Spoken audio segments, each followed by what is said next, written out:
अयोध्या पहुंचा इतना सामान ट्रस्ट के पास रखने की नहीं बची जगह। हाथ जोड़कर बोले अधिकारी, अब मत दीजिए दान।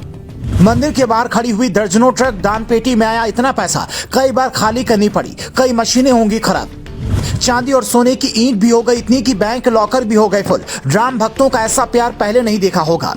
ये तस्वीर अयोध्या धाम की है। सामान रखने के लिए जो स्टोर रूम या फिर गोदाम राम जन्मभूमि तीर्थ क्षेत्र ट्रस्ट ने बनवाया है वो पूरा का पूरा भरा हुआ है। आप देख सकते हैं आटे की बोरियां एक के ऊपर एक कैसे छत को छूती हुई रखी हुई हैं। बगल में तेल के डिब्बे, आटा, चीनी और बहुत सारा सामान रखा हुआ है और इसके बाहर दर्जनों ट्रक लाइन लगाकर खड़ी हैं कि कब हमारा सामान उतरे, पर अंदर जगह ही नहीं बची है। भक्तों ने दान दिया है।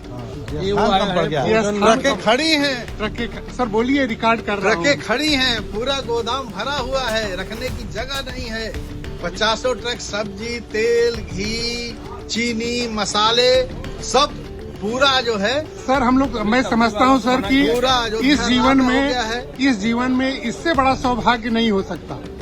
तीर्थ क्षेत्र 40 भंडारा चला रहा है, बाकी अन्य भक्त लोग चला ही रहे हैं, लेकिन जो सामग्री पूरे देश से आ रहा है राम भक्तों की, उसके द्वारा जो है गोदाम में रखने की जगह नहीं है, बाहर ट्रकों पे खड़ा हुआ है। सर मैं केवल एक बार ऐसे घुमा रहा हूँ कैमरे को कि बड़ा ही अद्भुत लग रहा है। हालत ये हो गई है कि ट्रस्ट के लोग अब हाथ जोड़कर विनती करने वाले हैं कि अब दान मत दीजिए। 40 भंडारा खुद ट्रस्ट रोजाना चला रहा है, बावजूद उसके सामान खत्म नहीं हो पा रहा है। अब आप समझ सकते हैं कि राम भक्तों का ये प्यार कितना अद्भुत है। हालांकि ये हाल सिर्फ राशन का नहीं है, ये दूसरी तस्वीर राम मंदिर में बनी दान पेटी की है। देखिए कैसे दोनों हाथों से दान पेटी से पैसे निकाले जा रहे हैं। लोग टोकरियों में भर भर कर रख रहे हैं, फिर उनकी गिनती होगी, पर पहली नजर में देख कर ही लगता है कि जो भी आ रहा है भरपूर चढ़ावा चढ़ाकर जा रहा है। ये दान पेटी इतनी भर जा रही है कि दिन में 2 बार इसे खाली करना पड़ रहा है। आने वाले दिनों में दान पेटी की संख्या भी मंदिर में बढ़ानी पड़ सकती है। दान पेटी के अलावा ट्रस्ट का बैंक लॉकर भी पूरी तरह से फुल है। जब राम मंदिर बनना शुरू भी नहीं हुआ था, सिर्फ फैसला आए कुछ ही महीने हुए थे,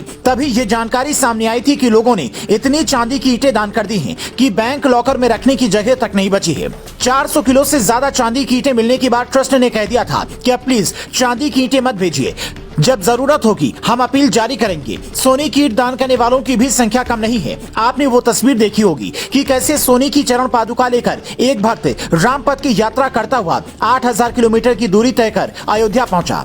ऐसे में ये समझना जरूरी हो जाता है कि आखिर कौन वो लोग हैं जो इतना दिल खोलकर दान कर रहे हैं। राशन दान करने वालों की लिस्ट में देश के बड़े बड़े व्यापारी, जिनका राशन का कारोबार है, जो पैसा दान करने से बड़ा किसी का पेट भरना मानते हैं, उनका नाम शामिल है। ट्रकों के ऊपर कईयों के नाम भी लिखे हैं, जबकि कई लोग ऐसे हैं जो अपना नाम गोपनीय रखना चाहते हैं, क्योंकि दान कभी भी प्रकट नहीं करना चाहिए।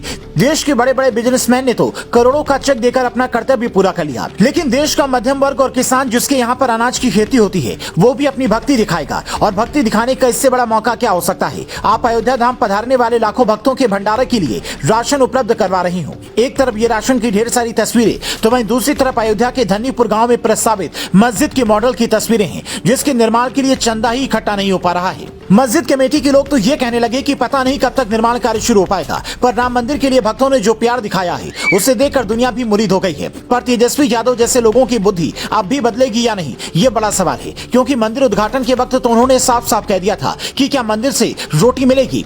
तो भैया रोटी बट रही है, अगर राम का नाम जपकर खाना चाहें तो खा सकते हैं।